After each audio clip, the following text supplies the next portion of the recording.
Planet Green Trees Show. Michael, I want to hear about your rant. All right, so back to the rant. Okay. Yes. So we Please. left off. I was blaming the specific branch of government. Okay, so returning to the rant. Rant part 2. Part 2. Mark it. It's 8:52. We left off. I was going to lay out the fault and try to identify the real problem of how we got to where we are right now. And there's a we're all too familiar with it. Everyone in this room, because we spent a lot of time over the last 10 to 12 years discussing the war on drugs, the war on marijuana, the war on people, and much, if not all, of the circumstances we find ourselves in regarding the George Floyd killing and the institutionalized racism that exists currently in the United States, and the riots and the understanding of how people are feeling in this particular instance. It all goes back to a very important point in history, and let me tie this all together for you here. As it has been stated before, one of Richard Nixon's top aides and advisors and a key figure in the Watergate scandal said the war on drugs was created as a political tool to fight blacks and hippies. According to a 22-year-old interview, the Nixon campaign in 1968 and the Nixon White House after that had two enemies, the anti-war left and black people. Former Nixon domestic policy chief John Ehrlichman. And here's a quote. You understand what I'm saying? We knew we couldn't make it illegal to be either against the war or black. In other words, if they could have, they would have made it illegal to be black. But by getting the public to associate the hippies with marijuana and blacks with heroin and then criminalizing both heavily, we could disrupt those communities. We could arrest their leaders, raid their homes, break up their meetings, and vilify them night after night on the evening news. Ripping apart their families is not kept in this, and decimating their communities is also left out here. Did we know we were lying about the drugs? Of course we did. So you got to understand, so this is 1968. Let's turn to here. There are 2.2 million people in the nation's prisons and jails, a 500% increase over the last 40 years. What do you know? What do you know? You think this 1968 policy and the 40-year increase of 500%?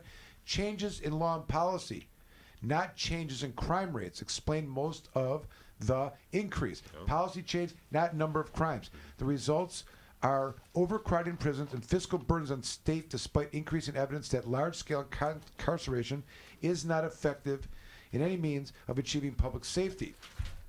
Now, as I go through this, we can see the information provided in terms of the United States compared to all the other countries and how many that they, the percentage of their population that's in jail. How did this happen? Well, we started sending more people to prison. Law enforcement sentencing policy changes over the last 4 years have been tough on crime. It resulted in a dramatic growth in incarceration. And who are the people in prisons for, and what are they for? Well, they're all drug crimes primarily. And that's what's kept this wheel in this machine going. We started sending people to prison for much longer terms, life terms, for drug crimes. Harsher sentences for mandatory minimums. And of course, we get to the final piece here, which is mass incarceration has not touched all communities equally.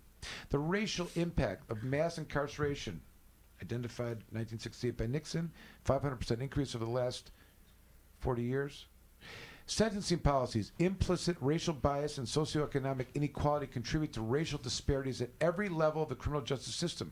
Today, people of color make up, I was mistaken before, 37% of the U.S. population, but 67% of the prison population. Overall, African Americans are more likely than white Americans to be arrested. Once arrested, they are more likely to be convicted. Once convicted, they're more likely to face stiff sentences. Black men are 6 times as likely to be incarcerated as white men, and Hispanic men are more likely than twice as likely to be incarcerated as non-Hispanic men. Now, so this is what happened. So we have this complete disparity in who's getting arrested, and again, this goes back to discretion, right? Because they could police anywhere, same activities taking place, but they choose to police in these communities and decide to tear them up. Now, another thing that isn't often mentioned, but within this population of people in prison, is the loss of or becoming disenfranchised. Not just within a community workforce because of felony, but you can't even vote. right? So you're taking this huge population of people that are just removing them from the ability to participate in the American process. And this is how it is right now. This is going on. Why does this happen? We have to look in the mirror. We have to see ourselves, what's going on. Well, this is what's really happening. Let's talk about the real problems and how not just the executive branch, but the judicial branch, the legislatures have failed us as well. We're talking about, Sharmi alluded to before, but this principle of governmental immunity. In fact, as it has been said, police act like the laws don't apply to them because they don't. They don't. They have a monopoly on violence, or they're the ones who can commit violence, and they're the only ones that can be negligent. When is the only time you can sue a police officer, Michael? Can you even? Let's discuss that, because there's a great point in here about what's happened in some of these examples of cases of when the courts have thrown out these particular cases.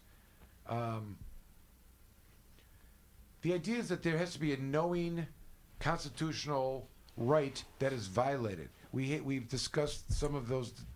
For example, the theft of $400,000 in a forfeiture case. They sued for under civil rights violation. The court ruling was that the police should not have been expected to know that those were constitutionally protected areas not to steal. Okay.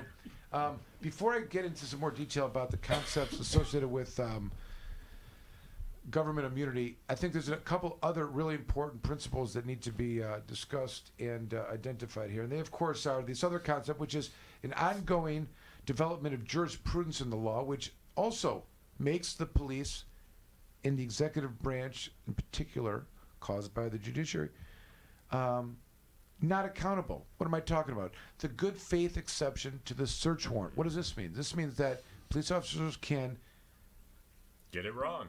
not just get it wrong, but potentially mislead, potentially omit material facts. And we're talking about the process and the constitutional manner in which the government is able to kick in your door, arrest, search, and take your property. This can only take place if an independent magistrate judge determines in an affidavit that an affidavit supports probable cause of the likelihood that there's a substantial likelihood that there's a crime taking place within the dwelling or the location that they want to search. And the information that may be gathered, weak, misleading, when presented to the magistrate, once it's signed and the order to search and seize is received by those police officers, that signing by the judicial branch cleanses the bad stuff that occurred before they gave it to them and cleans the whatever illegal stuff happened in most instances for the officers to execute the search warrant. In other words, it's not the officer's fault. They're just following orders. The court, the magistrate or judge, sign an order saying execute your search warrant, and they are following orders. All right, so that is part of the problem here. We've got that, and then of course the other, which is the most insane as of late, is the reasonable mistake of law. In other words, when the police officers make a mistake, I'm not stopping. Mistake of law. When the officers make a mistake in law, Yeah. they are excused. They're not required to know the law. Right. They make a 'Cause traffic they were acting in good faith. So no, Even though it's they different got, though. It's even different. though they got it wrong. Traffic stops. They pull you over. Oh, I thought your taillight was out. Yeah. I was mistaken. It wasn't. It was just dark. Forgiven. Forgiven. So what we have here is this. We have in the criminal justice system, when they have their encounters, when law enforcement has their encounters with people in the home, there's a good faith exception to their bad behavior. Yeah. The expectation that the law enforcement officers that are enforcing the law would know the law is not required either. Well, they're not lawyers, right? They're police officers enforcing the law. They're Right. interacting with citizens on their judgment. The reasonable mistake of that is okay. These are two areas that hold them unaccountable. Yep. And then we return to the concept here of the Can I interject something Please. really quick So here? upsetting. It's just I gotta just be want to back. I just want to make it known as we aren't trained that way. Like I didn't come up and they'd say, okay, when they're teaching us, we're getting Jeff Steffel's teaching us our search and seizure law. I remember him stating the importance of Jeff Steffel is a retired MSP officer and a lawyer. And he wrote the Cliff Notes books that all the cops carry on the road with them for quick reference to laws. So again, the officers have these materials. People like Jeff Steffel taught us the importance of making sure your search warrants are right, up in 2 little color details on the house, the importance of that. Him and other prosecutors speaking to us that you could lose an entire case if you got one thing wrong in your search warrant. Now, almost 30 years later, or whenever the hell it was, I went to the academy, and I'm in Michael's office working, and all as I hear about all the time is these, judges. It's the judges in the court, because the prosecutors don't know about the mistakes at the beginning. So I'm going to give them a Steve, pass. it's good faith, Steve. But these judges Good faith. allow for these officers just to really just be blind of the law. They lie. I'm just going to go charge through people's doors and lock them up and bring them home. That's what these judges are allowing.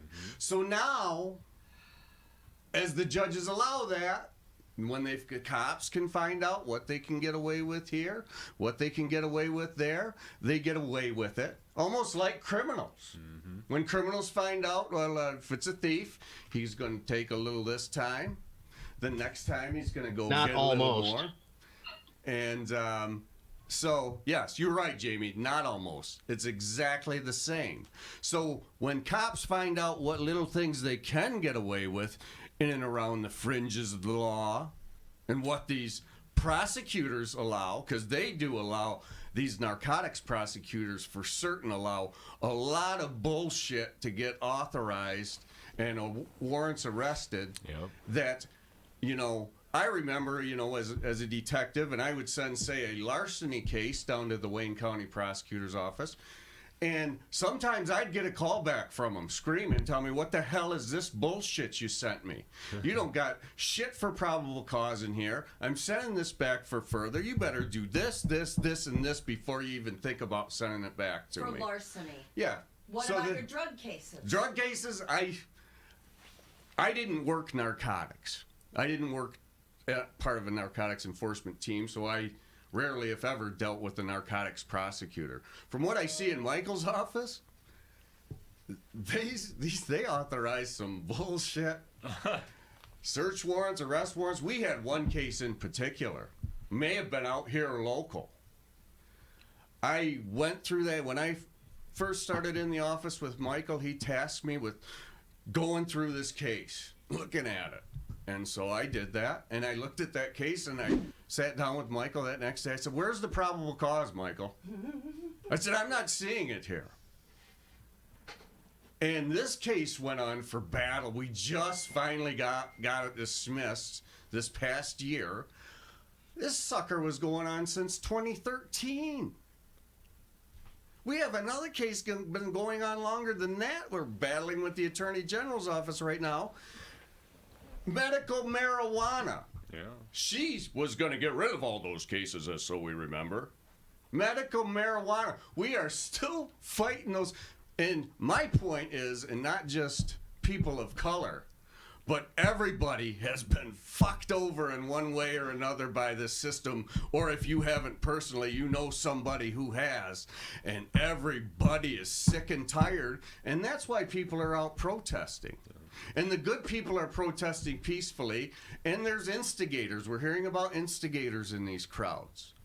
So if you do go out and protest, as you're right as an American citizen to do, make sure you vet your group you're going with, and that there's a good leader involved, and that they're organized, and that they are about peaceful. They're not going to get violent. It's all peaceful actions they're going to do. That is the only way to protest, people. Do not engage with the police under any circumstance. Not at all.